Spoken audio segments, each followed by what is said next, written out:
Dans la lignée de la vidéo que j'avais fait autour du masculin sacré, aujourd'hui je vais faire une vidéo sur le féminin sacré et sur ce qui se joue du coup autour de cette notion pendant l'année 2023. Ça sera la grande thématique de cette année. Toujours dans cette notion de rééquilibrage des polarités, il y a vraiment le féminin se délivre pour le coup. Il s'affranchit des barrières. Il s'affranchit des dictates, de tous les dictates, donc les dictates du patriarcat, mais aussi les dictates du féminisme, et de tout ce qui aura été construit de mensonger et de trompeur autour de la notion du féminisme, parce qu'il y aura quand même beaucoup de manipulation autour de ça. C'est pour ça que ça bouge beaucoup, que ça peut être très compliqué pour certaines d'entre nous. Il y a certaines femmes qui ont amorcé ces changements déjà il y a à peu près un an, on va dire, sans d'ailleurs trop comprendre ce qui les traversait. Euh, Ça pouvait passer par des ras-le-bol, des relations qui s'arrêtent, etc.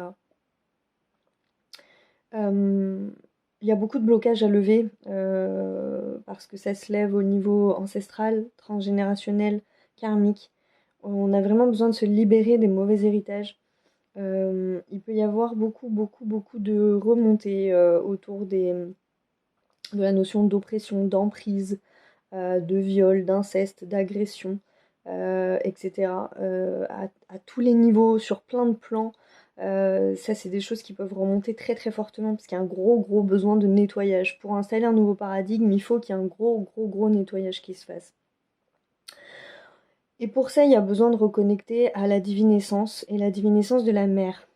Alors attention, quand je dis mère, c'est pas la mère au sens maman chargée de tout ce qui est connoté dans notre société.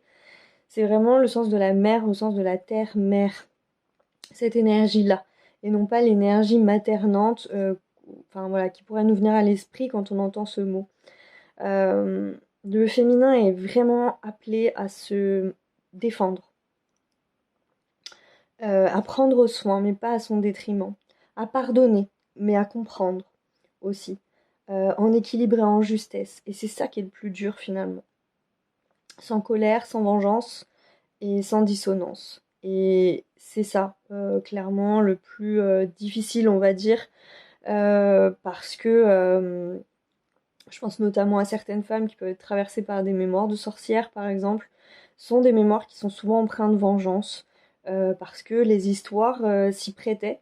Et voilà, et ça peut être des réflexes, ça peut être des choses, ça peut être aussi des choses qu'on croise chez d'autres femmes, parce que ce changement de paradigme, il va agir aussi entre femmes, pas seulement dans la relation masculin-féminin.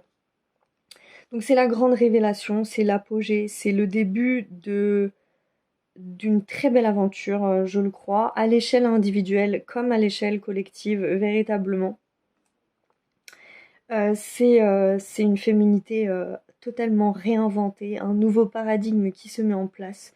J'insiste vraiment parce que faut vraiment se dire qu'on lâche tout ce qui est connu pour aller investir de nouvelles choses.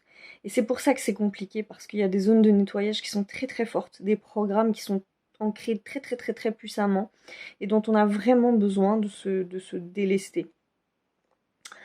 Euh, c'est un féminin qui est plus prisonnier du regard des autres, qui est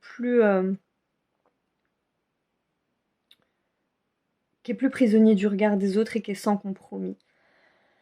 Et c'est l'histoire de la femme, je crois. C'est l'histoire de la femme, c'est l'histoire du féminin qui s'inscrit là dès aujourd'hui, maintenant. Et je trouve ça drôle parce que quand on regarde les polémiques qu'il y a un petit peu dans nos sociétés, si vous regardez très rapidement, eh bien, on regarde qu'il y a vraiment une volonté de lissage, pour le coup, dans la tendance totalement inverse de lissage de la femme. Ou alors carrément de notion de dualité, même si je trouve que ça se calme un petit peu ça.